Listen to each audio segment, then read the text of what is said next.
Pemirsa, penyidik Kejati Sulawesi Tengah langsung menahan pejabat pembuat komitmen Bawaslu Sulawesi Tengah karena diduga telah melakukan tindak pidana.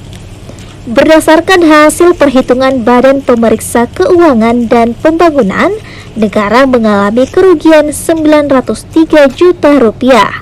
Dana hibah berasal dari pemerintah Provinsi Sulawesi Tengah untuk Pilkada Gubernur Sulawesi Tengah pada tahun 2020 dan diserahkan kepada Bawaslu Sulawesi Tengah. Untuk penahanan ini Untuk penahanan ini atas nama sel tersangka siapa? SL. Ya. Posisinya sebagai PPK di Bawaslu, di Sekretariat Bawaslu Sulawesi Tengah. Tahan berapa hari ke depan?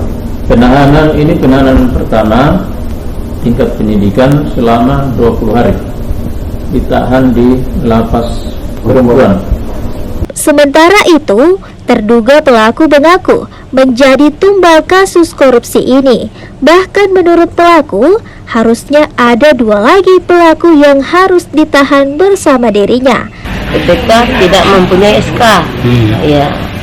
Nah, ini kan cuman gimana? Di PPK itu ada 3 orang yang berkecimpung di dalam pembiayaan. Ya, itu kan. Seperti ada KPA, ada bendahara, dan ada PPK.